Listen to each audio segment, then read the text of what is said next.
Hi guys, and welcome back to my channel. This is Psychic Medium Raymond Guzman, and today I'm going to be doing a psychic / mediumship reading on the beautiful Joan Rivers. She is sadly missed by the hearts of many, and she was a great talented personality and contributed a lot to the world of fashion.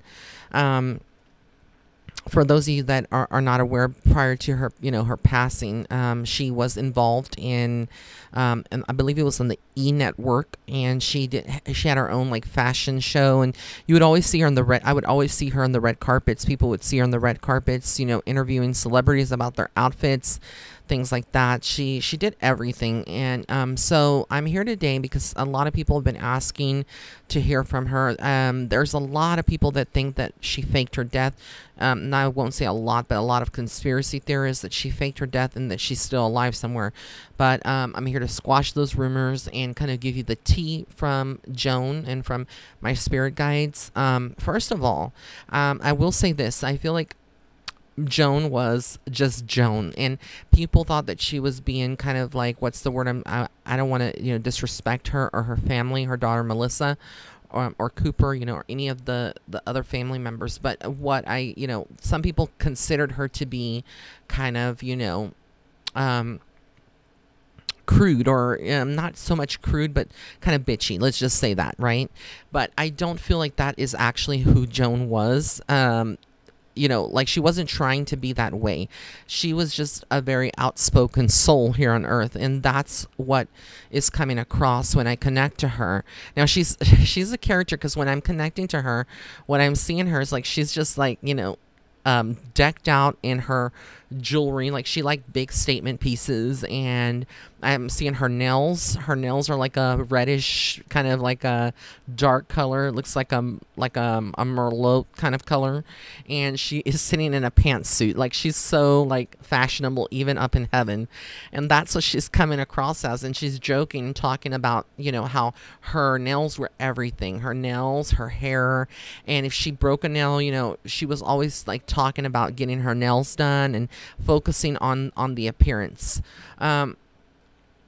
She is in a good spot. She does feel justified with what Melissa did, which was to seek a justice, because obviously a lot of people have speculated, was Joan murdered? Was she taken out? Did somebody like hire or pay these doctors to annihilate her? So I'm here to give you all that tea. But first things first, there's no particular way that I can go. I have a lot of messages here for Melissa and for the people that were fans or still are fans of Joan. But like I said, she is okay. What she is telling me is that if she could go back, if she was here today, the only regrets that she has is that she spent a lot of time trying to stay young and prolong that. And so she's telling me that she had a lot of health issues that were not really known to a lot of the doctors that were operating on her, or doing this, not operating, but doing this procedure, procedure through however it's done, through the nose, through the mouth, whatever, that cut off and caused her to go into cardiac arrest. She had subjected her body already to a lot of plastic surgery or to cosmetic enhancements, things like that, So a lot of that and a lot of the stress that she endured throughout her lifetime would have weakened her body, okay? But she was pretty strong. However, Melissa knows this because she is talking, my spirit guides are talking, and she always spoke to Melissa that in the event that she would pass, she wanted her to be strong. She knew, like, more or less, like, I don't know if she had conversations with Melissa many times before her passing, but it was like Joan kind of like knew more or less that her soul was going to exit. She didn't probably know the fact that it was going to exit that way, but she kind of had some fears already about dying. But the transition, it was something where she's making me feel like she is in the bed and people are talking to her. The doctors are there, Melissa's there, and Melissa's holding her hand, and they're talking to Joan.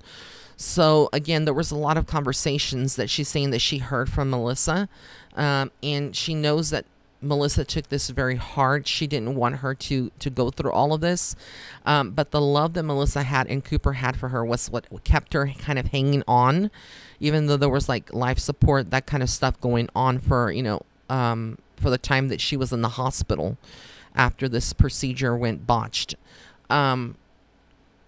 She was holding on. Her soul didn't want to like let go because Melissa didn't want to let go. And it wasn't until Melissa kind of made peace, a little bit of peace, and didn't want to see her mom suffering like this, was when Joan was ready to go. And it was a struggle for Melissa, and my heart goes out for her. I'm getting very emotional when I'm doing this reading because with mediumship readings, this always happens when I can feel the love that Melissa had. Melissa and her were actually in a past life. I don't know if any psychic has ever told Melissa this, but in a past life that Joan and her daughter were actually, they were soulmates. I know that sounds weird. People think when they hear soulmates that it's romantic, but it's not always romantic. It's not always like people think. We can have soulmates that are our own children or own family members that is not sexual in any kind of way. It just means that they were together in another past life, and that's why Melissa has struggled so much. She's like, baby girl, I don't want you to suffer. I don't want you to be I don't want you to be living with those ugly snapshots of me in bed, because that was not her, And so Joan is very adamant that whatever they were seeing, the family there in the hospital, that wasn't how she wants to be remembered. She wants to be remembered as her vibrant, beautiful self, with her hair did and her makeup and her, her clothing. And she's saying that Melissa made all the right decisions, because I don't know if she donated some of Joan's clothing, but there's this feeling like she kept certain pieces and certain pieces would have been given.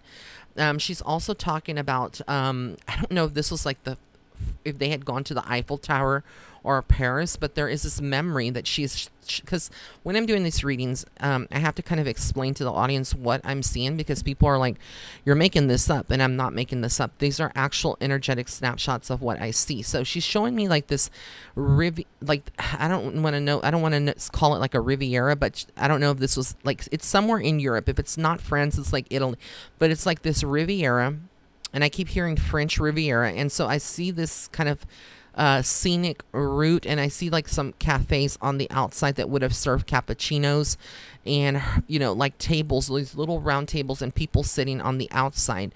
And so I don't know if she had like a favorite spot whenever they would be in, because I get that they would have traveled. I don't know if this was like a spot that, either she went to when she was alive, or that Melissa has gone to when, if she's traveled to Europe. So again, like the things that I get, only, they would be able to know. I don't know. It's just what I see. It's like a very antique, and I keep getting Europe. So this would have been like in France. I'm very adamant, and Spirit is very adamant that this is in France, what I'm seeing. And I do get that, she had a finer taste for things.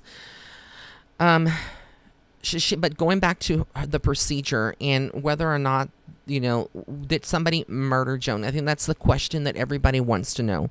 I don't get that she was murdered, okay? I don't feel like somebody was paid to take her out. I don't get that. I don't get foul play, but I do feel like Joan's body was not strong enough to go through this procedure. And she had her own doubts, but she didn't listen to her own intuition. And that's kind of like the thing that, I try to educate a lot of my patrons and followers in my Rays of Light here on my channel. If you ever have like like a premonition or like a gut instinct that you shouldn't have some surgery or procedure done, even if it's life-threatening, obviously you need to have it done. But you always should listen to medical advice. I don't want to discourage that or make this message come across like you shouldn't listen to your doctor. You should listen to your doctor always, but you should also listen to your intuition, because sometimes doctors know so much, but also, not to discredit doctors or talk down about them, sometimes our souls kind of know intuitively that we shouldn't have something done. I'll give you an example. and this is in myself. When I had my near-death experience, I was rushed to the hospital. I had had a heart attack, and they wanted to administer me a steroid. I'm not a steroid, but they wanted to administer me a stress test, a chemical stress test, a few hours later. And I was like, no. Spirit was like, no, you will die if you have that. Like, you already died and you came back, but you'll like die permanently if you have that stress test. So I went against the doctor's orders. I went and I said, no, I'm not having it done. And I walked out of the hospital having to sign. They wanted me to sign a paperwork. I wasn't going to sign it. I didn't sign it. And saying that basically I understood I was a dead man walking if I left the hospital. And I never talk about that, about my near-death experience like that, but that's something that happened to me. So I'm just using that as an example because a lot of you out there can probably relate if you've ever been in that kind of situation to never have a procedure done. If you feel, because I've had friends and clients that were like, you know, I feel like if I have this gastric bypass, or if I have a feeling that if I go under this procedure that something could go wrong, should I do it? And the best thing that I can tell people is to follow your gut instinct.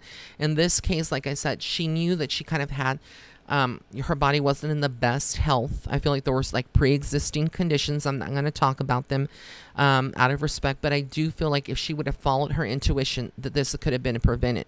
The other message for her baby girl, Melissa, is that she wants her to know, and she wants her to realize that there's nothing she could have done to prevent this.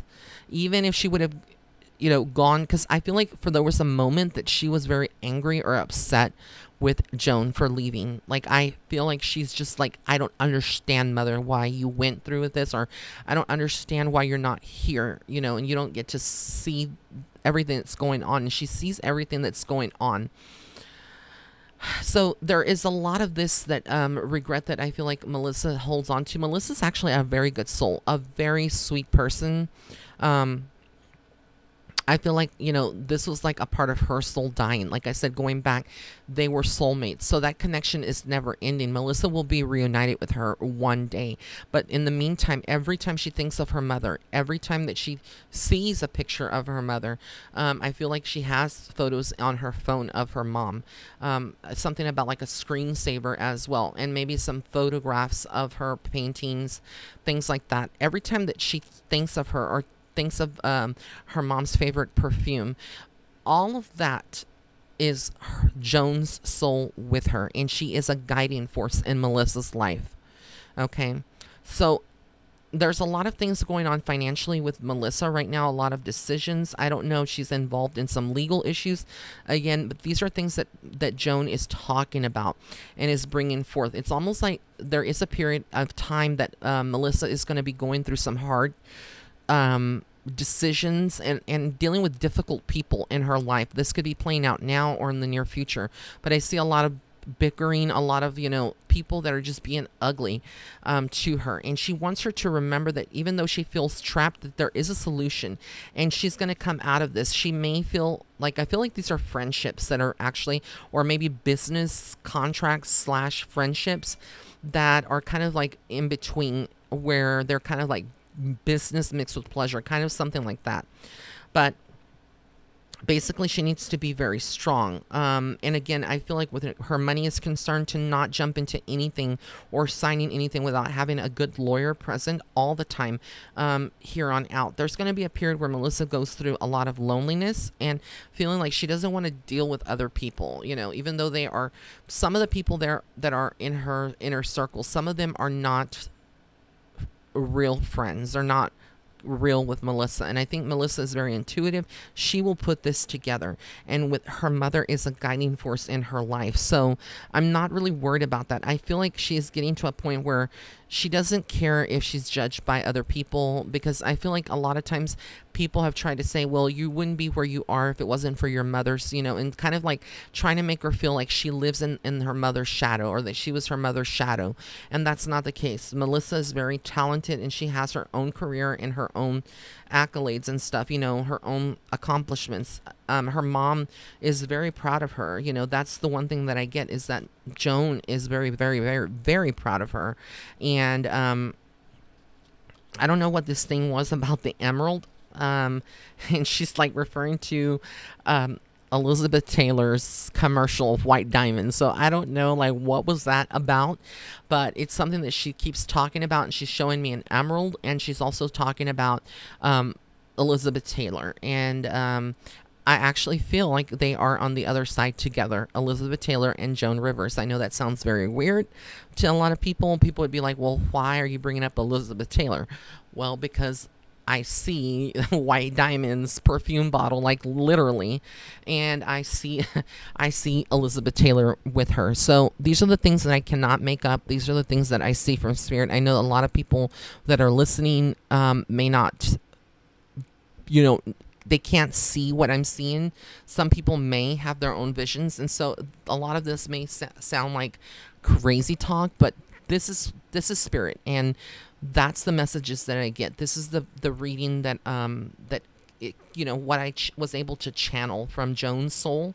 But rest assured that she is having a good time up there, and she is still Joan. She has not lost her spunk, her personality, and she tells Melissa to make sure she changes her wardrobe. I don't know. I mean, like, I'm not trying to laugh because I'm not being disrespectful, but it's funny because she's like telling me to tell her, and I'm like, I don't want to tell her that, Joan. She's like, tell her that her wardrobe, she needs to get new wardrobe. That is horrendous, that skirt. So I don't know what skirt she has in her closet or wardrobe, but that's what is coming coming up from Joan. So many blessings to the beautiful Melissa and her son, and Joan, and all her fans. Thank you so much, guys. My rays of light, I love you so much. Blessings and love and light. Have an amazing day or night wherever you are in the world. Stay safe. Bye.